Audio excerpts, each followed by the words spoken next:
Well, good morning. My name is Monique Thornock, and I'm one of the managers here at Furniture Fair. And what I'm going to talk to you about today is how do you determine a good, better, best sofa. It's easy to see the outside and see if it's pretty and if you like the fabric, but what's going on the inside that makes one more expensive than the other?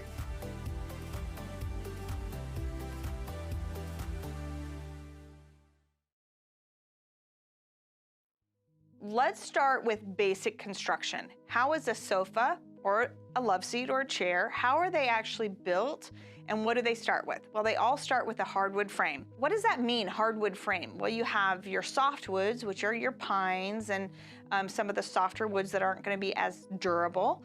Hardwood starts with your maples, a lot of different hardwoods, but they're just like anything else.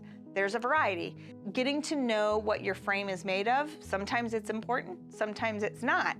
But when you're looking at that really exceptional made furniture, you're gonna notice that they will tell you what hardwood they're using in their frame. What do they do? How do they build it? So a sofa, and excuse my drawing because I'm not an artist. We don't make mistakes. We have happy accidents. The simplest way to make a frame is to use 2x4s, right? So this is your arm of your sofa.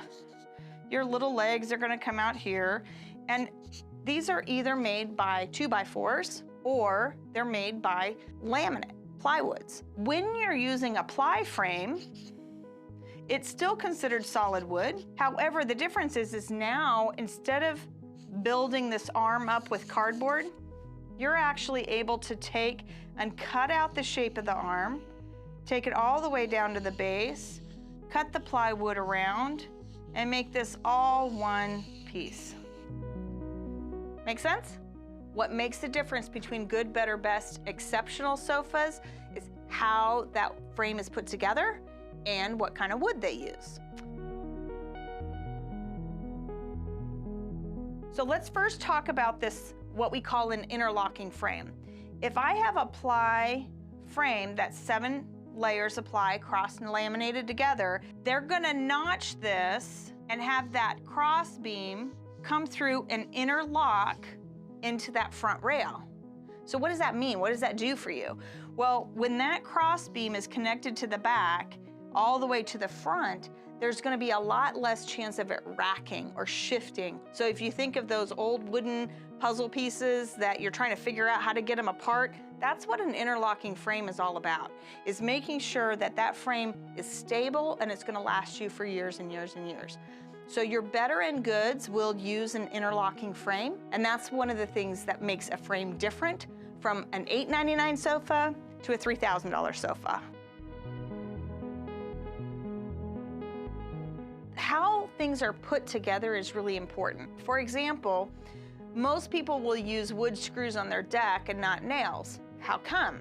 Well, because over time the screws will actually last longer in weather and heavy use of a deck versus just nails. Same thing in furniture construction. A typical starting price point sofa is going to use staples here to connect these pieces. Now remember, these are just 2x4s connected to each other and they're butted together and then they are stapled and glued. This same manufacturer can add a corner block here. And what a corner block is if you picture your 2x4 and your 2x4, they're gonna put a corner block here to keep those two pieces together from shifting.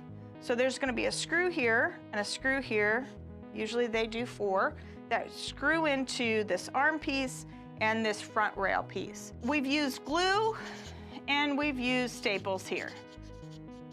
The next step is glue, staples, and corner blocks.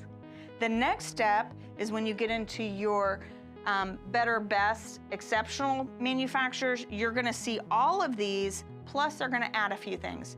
They're gonna add screws, not only on the corner block, but in these areas also. You're gonna see that interlocking frame where the pieces are puzzle pieced together. You're also gonna see dowels. Now dowels have been around a lot longer than anything else. So dowels were around before nails were even invented.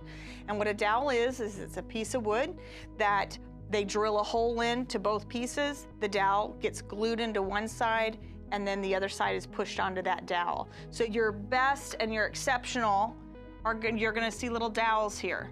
Okay, so we have our basic frame construction already done.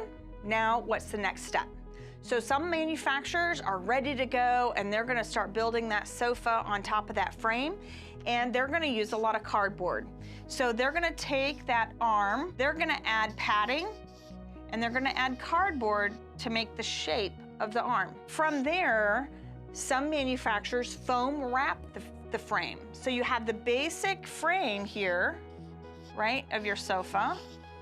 And what they do is they literally take a piece of foam and they completely wrap it. The purpose is to help the longevity of the fabric or the leather from rubbing up against the actual wood pieces. The last thing are the legs. A lot of it has to do with design. Back legs a lot of times will be part of the wood frame because it does add stability, but those front legs can be interchanged. So if you want a particular leg, make sure you're checking with your sales consultant on whether or not that particular sofa has an option of your legs. That's kind of the process between your good, better, best, exceptional upholstery groups in their frame category. Better quality, a little bit more money, but it's gonna last you a lot longer.